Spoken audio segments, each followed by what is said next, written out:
दोस्तों, आज हम लोग एंशिएंट हिस्ट्री के लेक्चर 9 में हैं। तो लेक्चर 9 में हम लोग वैदिक एज पढ़ेंगे और वैदिक एज को हम लोग दो पार्ट में पढ़ेंगे। पहला पार्ट में पढ़ेंगे अर्ली वैदिक एज और दूसरे पार्ट में पढ़ेंगे लेटर वैदिक एज। लेकिन उससे पहले हम लोग लास्ट लेक्चर मतलब लेक्चर 8 और 9 में लेक्चर 7 और 8 में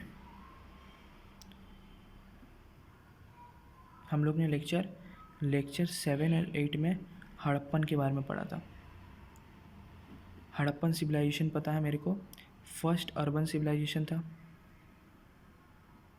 और यहाँ के पीपल को हम लोग मेलुहा कहते थे और इस एज को हम लोग ब्रोंज एज भी कहा था। मेलुहा हमको एविडेंस मिला था मेसोपोटामिया का, एक फॉरेन सोर्स का बुक्स है। फिर यहाँ पर हम लोग देखे थे कि टाउन प्लानिंग भी होता है। यहाँ पर एग्रीकल्चर बहुत ज़्यादा ही प्रोफेशन को एग्रीकल्चर में ज़्यादा मनुष्य डिपेंडेंट थे। और तीसरा हम लोग यहाँ पर ने टाउन प्लानिंग, पोएट्री। फिर चौथा हम लोग ने देखा था कि यहाँ पर कैसे अलग अलग लोथाल को हम लोग कहते थे आर्टिफिशियल डॉकयार्ड। फिर रोपार, फिर मोहनजोदारो का एक्सकवेशन एविडेंस कौन दी थी? आर.डी. बनर्जी 1922 में। फिर सब मतलब मेनली हर एक टाउन का हम लोग ने social, political, economy and art and architecture देखा था। ये भी देखा था कि हड़प्पन सिविलाइजेशन का डिक्लाइन कैसे हुआ। तो पहला केस था हड़प्पन सिविलाइजेशन का डिक्लाइन आर्यन इन्वेजन के कारण। दूसरा फेज था ट्रेडिंग डिक्रीज होने लगा था, डिक्लाइन ऑफ ट्रेडिंग होने लगा था। और तीसरा था आपका फ्लड्स और चौथा था आपका इकोनॉमिक इम्बैलेंस। अगर लेक्चर आप लोग ने नहीं देखा है तो मेरा लेक्चर एंशिएंट हिस्ट्री का उसमें विजिट कीजिए, प्लेलिस्ट है। और गेन टू नो चैनल का नाम है, गेन टू नो में जाइए। हम लिख के पढ़ाते हैं जैसे आपको अच्छा लगेगा पढ़ने में। जैसे बहुत कोई होते हैं कि स्क्रीन चला दिए, स्क्रीन में पेन से मार्क कर दिए। लिख के पढ़ाने में एक अलग ही मज़ा है, जो आपको पूरा स्कूल वाला एकदम थीम लगेगा। तो गेन टू नो को अगर आपको अच्छा लगेगा सब लेक्चर तो उसको शेयर कीजिए, लाइक कीजिए और सब्सक्राइब कीजिए। अब आज हम लोग वैदिक एज पढ़ेंगे। तो देखिए, हम अभी कुछ पहले समय मतलब आप लोग को बोले कि जो मेरे पास जो हड़प्पन सिविलाइजेशन था उसका डिक्लाइन हुआ था मेनली आर्यन इन्वेजन के साथ। और आर्यन इन्वेजन का आने के कारण वैदिक एज का आगमन हुआ, वैदिक एज आया। क्यों? आर्यन मेनली आए थे और गॉड के जो हाइम्स थे, मंत्रास थे, वो लोग श्रुति, वैदिक एज को एक श्रुति एज भी कहा गया था। वैदिक एज को एक श्रुति से भी कंपेयर किया गया था क्योंकि वो लोग अपने जो मंत्रास थे, अपने जो हाइम्स थे, वो लोग एक दूसरे को वोकल बोलते थे क्योंकि उन लोग को लिखने नहीं आता था। तो इसीलिए इन्हें श्रुति कहा गया था क्योंकि उन लोग को लिखने नहीं आता था। वो लोग एक दूसरे से अपना मैसेज बोल के एक दूसरे आदान प्रदान करते थे। और इस श्रुति को बाद में 6 सेंचुरी BC के बाद या 6 सेंचुरी BC के बाद जब आदमी को लिखना आने लगा तो इसको वेदास में डिफरेंट वेदास में लिखा गया। तो डिफरेंट वेदास में लिखा गया। तो हम लोग का जो सोर्स, हम लोग कैसे पहचानते हैं कि इस एज को वैदिक एज कहते हैं, कैसे? तो वैदिक एज हम लोग मेनली हम लोग का जो सोर्सेस है अर्ली वैदिक एज और लेटर वैदिक एज में डिवाइड किया गया। तो जो सोर्सेस हो मेरा वैदिक एज को डिफाइन करने का 4 सोर्सेस है, एक ऋग वेदा, एक साम वेदा, एक यजुर वेदा और एक अथर्व वेदा। तो हर एक जो अर्ली वैदिक एज वो चला था 1500 से लेके 15 सेंचुरी से लेके 10 सेंचुरी BC तक, ठीक है, 15 सेंचुरी से 10 सेंचुरी BC तक। लेकिन इसमें भी मनुष्य को लिखने नहीं आता था। ये मेनली श्रुति के तौर पे बोला गया, एक दूसरे को बोला जाता था। और इसको बाद में 6 सेंचुरी के BC के बाद में इसको एक लिटरेचर में कंबाइंड किया गया। तो हर एक वेदास में पहले ब्राह्मणा होता था जिसको हम लोग फिलोसॉफी कहते हैं, हर एक वेदा 3 पार्ट में डिवाइड था, ब्राह्मणा, आर्यन का एंड उपनिषद। ब्राह्मणा में मेनली फिलोसॉफी था, उसके बाद आर्यन का था, हम लोग इसका अच्छा से पढ़ेंगे बाद में। और उपनिषद लास्ट में उपनिषद था। उपनिषद क्योंकि लास्ट था इसलिए हम लोग वेदांत, वेद का अंत कहते थे। Upanishad is also called Vedanta, means the ant of Vedas. अब हम लोग थोड़ा डिस्क्रिप्शन पढ़ लेते हैं 4 वेदा का। ऋग वेदा में था हाइम्स और मंत्रास। साम वेदा में था म्यूज़िक, मतलब it was the first musical literature, first musical literature.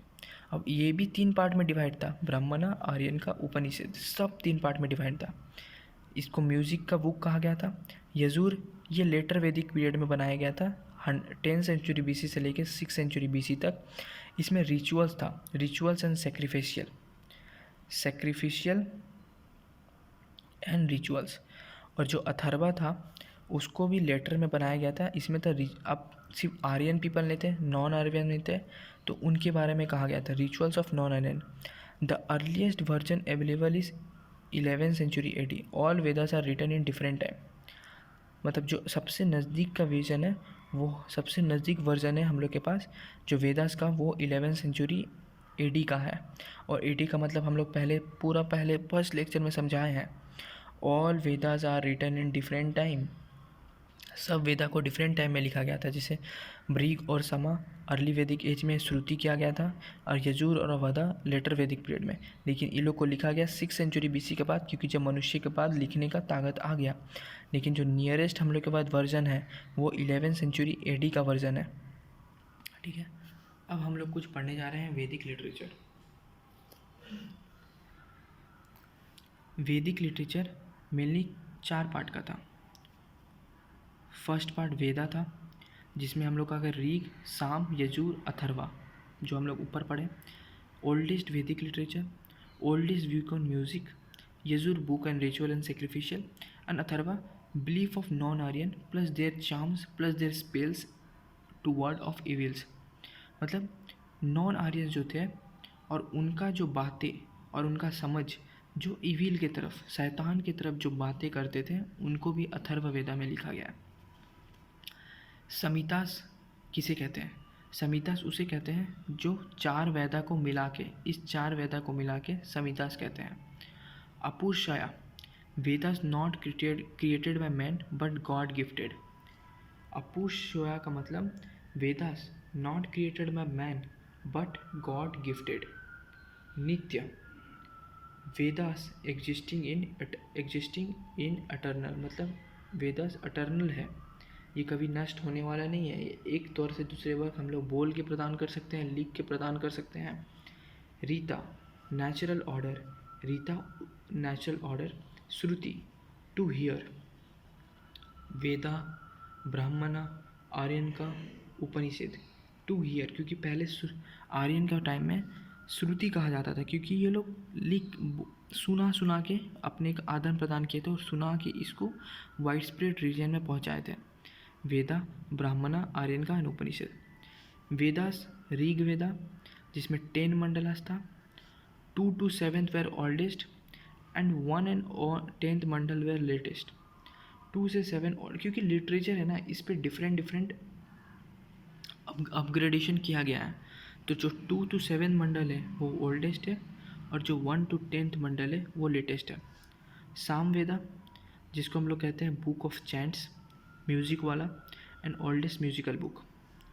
Yajur book on sacrificial pressure divided into 2 parts, Krishna Yajur Veda and Shukla Yajur Veda. सबका बारे में हम लोग आगे पढ़ेंगे, कृष्णा यजुर वेदा एंड शुक्ला यजुर वेदा।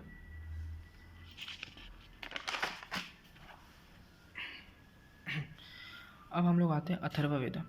अथर्वा वेदा में मेनली क्या था, हम लोग जो बोले नॉन आर्यंस के रिचुअल्स के बारे में, और जो उनका टॉक था, उनके बातें थे इविल्स के साथ, तो मैजिकल फार्मूले, charms and spell to words of evils. अब आते हैं जो डिफरेंट पार्ट्स में जो हर एक वेदा डिफर था, ब्राह्मणा, आर्यन का एंड उपनिषद। तो ब्राह्मणा का मतलब था hymns of Vedas, sacrifices and rituals are explained. Every Veda has Brahmanas. Hymns of Veda, जो मेन फिलोसॉफी था वो ब्राह्मणा फिलोसॉफी, और हम लोग इसको कह सकते हैं भक्ति, वो हम लोग को ब्राह्मणा में मिला था.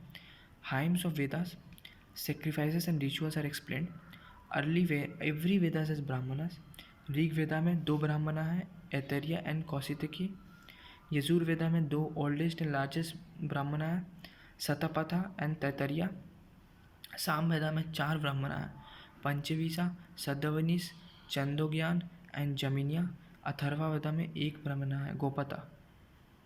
ऐतरेय, कौशितिकी, सतुपथा, तैतरीय, पंचवीसा, सदविंस, चंदोज्ञान, जमीनिया. और अथर्ववेदा में 1 ब्राह्मणा है जिसको हम लोग कहते हैं गोपाता. तो ब्राह्मणा के बारे में पढ़ लिया. क्या है ये? फिलोसॉफी और भक्ति है. मेनली हाइम्स, हर एक वेदास का मंत्र इसमें लिखा गया है, और इसके बारे में इसमें सेक्रीफाइसेस एंड रिचुअल्स को अच्छा से डिफाइन किया गया है. एंड एवरी वेदा हैज़, हर एक वेदा के पास एक अपना ब्राह्मणस है.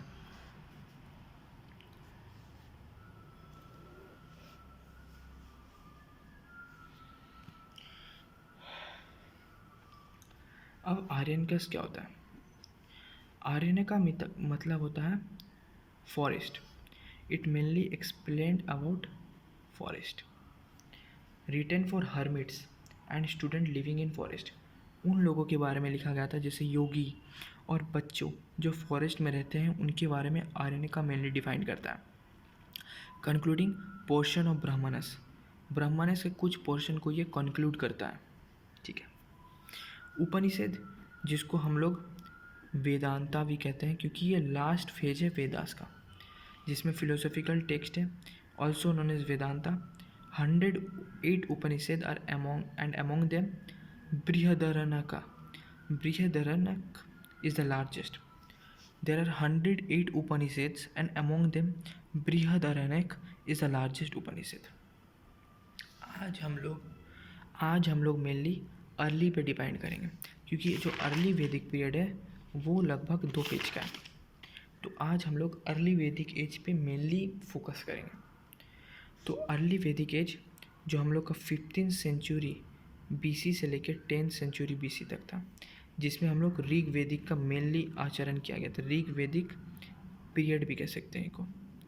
ऋग वैदिक के बारे में अभी हम लोग पढ़े. इसके लिंग्विस्टिक कैरेक्टर क्या था? मेनली आर्यंस थे. पेस्ट्रोल था, मेनली पैट्रियार्कल था. एग्रीकल्चर सेकेंडरी, मतलब जो ऑक्यूपेशन था वो मेनली पेस्ट्रोल और secondary agriculture. Aryans first appeared in central Asia and Iran. Confirm by, मतलब आर्यन सबसे पहले सेंट्रल एशिया और ईरान में आए थे. इनका जो एविडेंस दिया गया था बोझाजी का inscription of Turkey. Central Asia and Iran में सबसे पहले आर्यन आए थे, और इनका जो कंफर्मेशन और एविडेंस दिया गया था वो मेनली दिया गया था बोझाजी का इंस्क्रिप्शन ऑफ टर्की में. कहा गया था कि आर्यंस पहले अपीयर्ड हुए थे सेंट्रल एशिया और ईरान में. Aryan were also confirm by inscription of Hittite, Anatolia और कैसाइट एंड मिटानी इराक के. मतलब सबसे पहले ईरान के इंस्क्रिप्शन में पाया गया, मतलब टर्की के इंस्क्रिप्शन में, फिर एंटोलिया के इंस्क्रिप्शन में, और फिर इराक के इंस्क्रिप्शन में. Aryan were mention in about 36 time in Rig वेदा.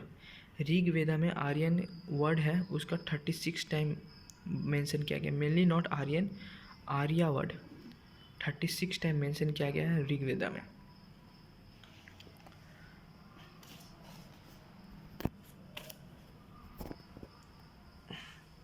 वैदिक पीरियड, जो हम लोग मेनली वैदिक पीरियड पढ़ते हैं, इनमें 1 2 3 6 5 7 रिवर. 6 रिवर को किस किस नाम से बुलाया जाता था? झेलम को वितास्ता, चेनाब को आस्किनी, बहुत इंपॉर्टेंट है. रवि को पुरुषनी, ब्यास को विपाशा, सतलज को सतुद्र और सतुद्री, और इंदस को सिंधु. Indo Aryan battle. तो अब आर्यन लोग ने कितने बैटल लड़े? तो सबसे पहला बैटल ऑफ दशरजना, पुरुषनी वेवर. पुरुषनी किसको कहते थे? रवि रिवर के पास हुआ जो बैटल था. पुरुषनी रिवर के पास बैटल हुआ था जिसको हम लोग कहते हैं battle of Dasharajna. 10 kings against Sudas. 10 king Sudas के अगेंस्ट में थे। Bharat king of Tritsus family. Sudas कौन थे? भारत के किंग के एक ट्रिटसस फैमिली के, और जो वन बाय सुदास ने जीत लिया था।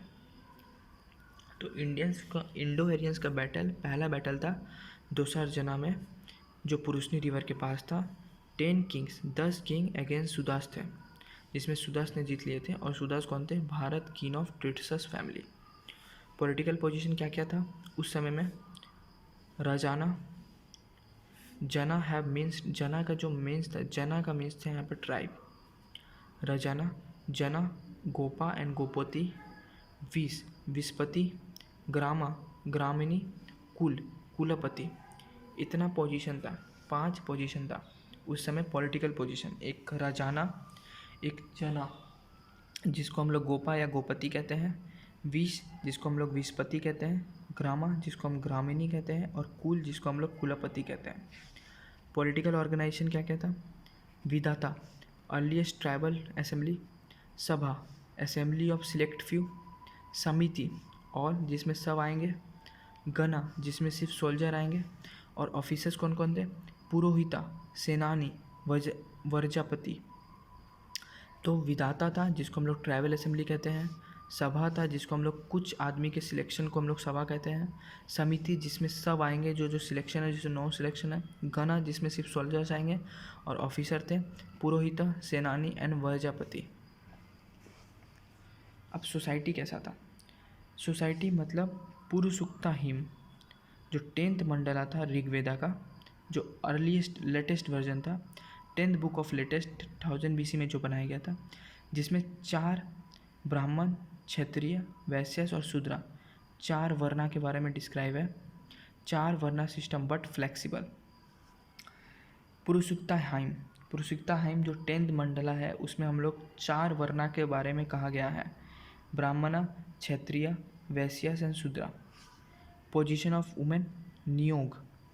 Window remarriage with brother of deceased, मतलब अगर कोई विडो बन गई तो उसके जो मरा गया है उसके भाई के साथ शादी करना पड़ेगा।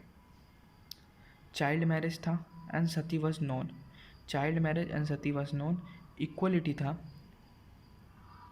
Fathers property inherited by son. Patriarchy society था, मतलब जो फादर का प्रॉपर्टी है वो सिर्फ उसके बच्चे के पास जाएगा।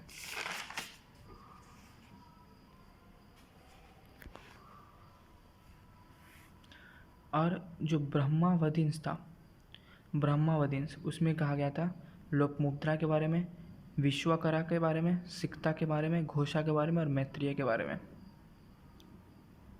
जो मतलब पॉलिटिकल ऑर्गेनाइजेशन था। तो जो ब्रह्मावधिंस था, जिसे पुरुषिना में हम लोग के बारे में, उसके बारे में कहा गया था सोसाइटी का। और जो ब्रह्मावधिन था उसमें इस सब चीज़ के बारे में बताया गया था। Lopamudra, Vishwakara, Sikta, Ghosha and Maitreyi. Food and amusement क्या क्या था? म्यूज़िक में वीणा, फ्लूट, वना, फ्लूट और दुंदुवी, ड्रम। गैम्बलिंग खेला जाता था, चैरियट रेस होता था, favourite amusement. New of butter and cheese, मतलब बटर और चीज़ के बारे में भी उन लोग के बारे में पता था। रिलीजन में मेनली वो लोग इंदिरा भगवान को पूछते थे। इंदिरा किसको? Breaker of forts of Purandra. Breaker of forts of Purandra. Agni, intermediary between humans and gods. Agni ही भगवान था जो ह्यूमन और गॉड के बीच में काम करते थे। Varuna, uphold natural order of Rita and personified water. Rita and personified water, Varuna. Surya, worshipped in 5 forms. Surya, Savitri, Mitra, पुरुषना, विष्णु।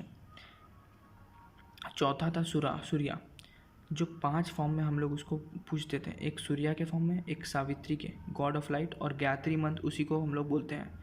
मित्रा, सोलर गॉड, या पुष्णा, गॉड ऑफ मैरिज, और विष्णु, जो हम लोग जानते हैं विष्णु भगवान। फिर एक दूसरा गॉड थी सोमा। इंटायर 9th मंडला उन्हीं को पूछा गया था। प्लांट प्रोड्यूसिंग ड्रिंक, भांग। सोमा को हम लोग प्लांट प्रोड्यूसिंग ड्रिंक पी के हम लोग सोमा भगवान को पूछते हैं। Rudra, god of animals. Dyaus, oldest god and father of world. Yama, god of death. Ashwini और Nasatya, god of health, youth and immorality. Aditi, mother of goddess. The Maruts personify the storm. The Maruts personify the storm. तो 11 भगवान थे हम लोग का. 11 भगवान को लोग पूछते थे वैदिक पीरियड में. The Maruts, the Maruts, the Maruts कह सकते हैं. Personify the storm. Aditi, mother of goddess. सबको याद का कोई भी क्वेश्चन आ सकता है. अब हम लोग पढ़ते हैं religious life was materialistic. Materialistic मतलब याजनास एंड रिचुअल्स पे डिपेंड था to obtain material benefits. Religious life was materialistic. Yajnas and rituals to obtain material benefits. Economy किस में था? Nomadic community. Coinage was not known और बाटर सिस्टम था. Cows and gold ornaments. Nomadic community था, एक तरफ से दूसरा सब सकते वो लोग नोमाड जैसा घूमते थे. कोइनेज उसमें नहीं था, कोइनेज वॉज नॉट नोन. और बाटर सिस्टम में वो लोग लेन देन करते थे. तो अर्ली वैदिक पीरियड में हम लोग का यही अंत होता है, जिसमें हम लोग बेसिक अर्ली वैदिक पीरियड के बारे में सीखें. रिलीजन कौन सा था, पॉलिटी क्या था, इकोनॉमी कल्चर क्या था. और इकोनॉमी में हम लोग जानते हैं नोमैडिक कम्युनिटी था, कोइनेज नहीं जानते थे और बाटर सिस्टम में काम करते थे. अब हम लोग नेक्स्ट लेक्चर में लेटर वैदिक एज जो 10th सेंचुरी से 6th सेंचुरी थे. अगर लेक्चर अच्छा लगा तो गेन टू नो को सब्सक्राइब कीजिए, लाइक कीजिए, शेयर कीजिए और आपके दोस्तों पे शेयर कीजिए, क्योंकि अगर आप पढ़ लेंगे तो आपका दोस्त पढ़ लेंगे तो आप दोनों को खुशी होगी. Thank you.